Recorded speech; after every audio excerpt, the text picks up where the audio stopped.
You know, no matter how old you are, it's always good to learn how to protect yourself when you're going from a shopping store, especially nowadays, and especially where I live. It's kind of dangerous. Every night there's some crime going on, or somebody gets mugged or whatever.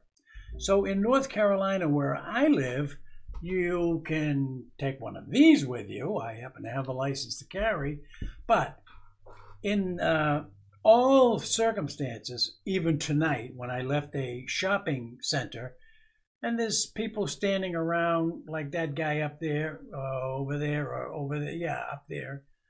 If he's standing around, or a couple of wise guys are standing around, and you really want to protect yourself, I always go to my car with that one key.